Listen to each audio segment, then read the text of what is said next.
Hi everyone, thank you so much for joining me. This is Kathy, and today I'll be sharing how to create another fun fold card. And for this card, I'll be using the new Gnome Get Well set, the Halloween postage set, as well as the nested hexagon die set. Here's a look at the card so you can see where we're going to be going with it. I'm not really sure what this is called. I think it's a pop-up slider card, so I guess that's what I'll be calling it. Anyway, to create this card, you'll need two pieces of cardstock that measure 4¼ by 5½, one piece that measures 3 by 4¾ and then I cut two of the hexagons, one from yellow and one from white cardstock. And I'm going to start out with the patterned paper because that's going to be the front panel of my card. With the 4¼ inch side up at the top of your paper trimmer, you want to line the left side up to 3½ inches. You're going to move the cutting blade down to 3/4 inch, and then you're going to press the blade down and you're going to cut to 4¾ inch. Then you're going to rotate that cardstock 180 degrees and again line it up at 3½ inches. Then you'll move the blade to 3/4 inch, go all the way down and cut to 4¾ inch. Now you're going to rotate it 90 degrees, and if you have directional patterned paper, like my hearts are going all the same way, you want to make sure that the direction is going left to right, sideways. I hope that makes sense. Otherwise your pattern will be upside down. Anyway, after you rotate it and have the 5½ inch side up at the top, you want to line the left hand side at 4¾ inch. Move the blade to 3/4 inch. Then you're going to press down and you're going to cut to 3½ inches. So basically what you're doing is you're connecting those outer cut lines so you have a little flap. The next step is to do some scoring, and you only want to score in between those cut lines. So you can lightly put your scoring tool in the groove until you get to that cut line, and then you can do your heavy score. The first score line is going to be at 1¼ inches. The second score line is going to be at 3 inches. And the final score line is going to be at 4¾ inch. And that final score line is basically going to connect the two cut lines. Now to do a little bit of folding, you're going to do the very bottom as a valley fold.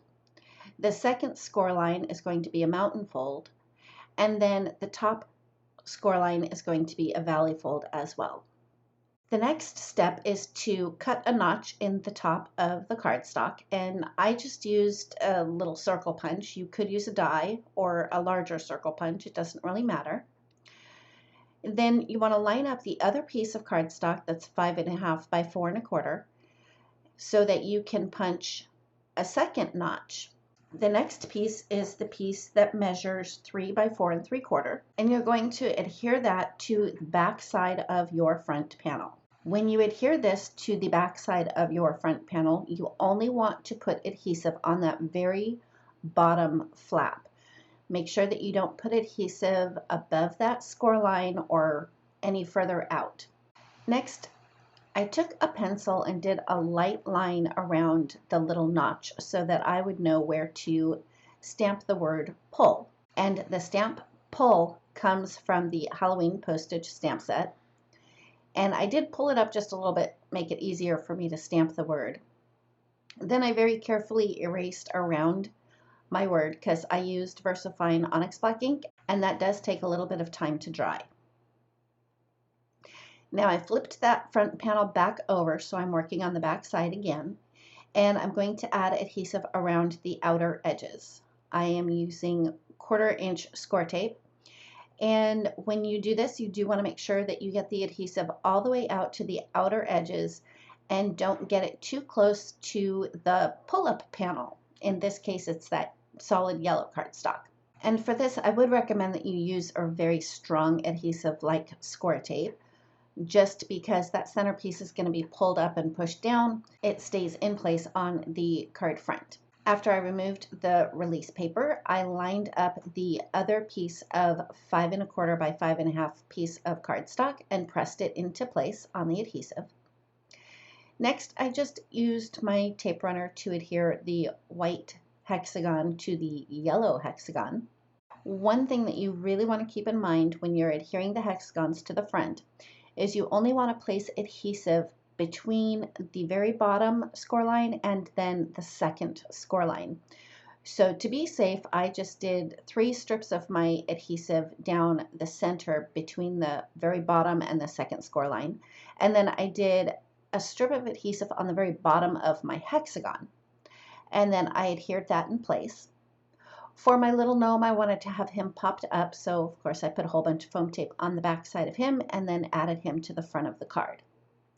To stamp the inside of the card, I pulled the tab all the way up. I lined up the words "Wishing You A" onto an acrylic block and stamped it with VersaFine Onyx Black ink.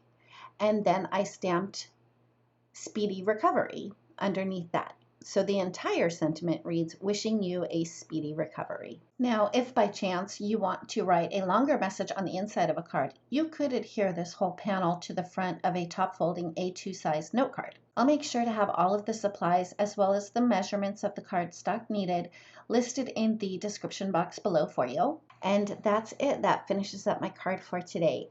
Thank you so much for joining me. If you like this video, please give it a thumbs up. If you've not yet subscribed, we'd love it if you would. And don't forget to ring the bell so you're notified every time a new video is posted. Thanks again, and we'll see you next time.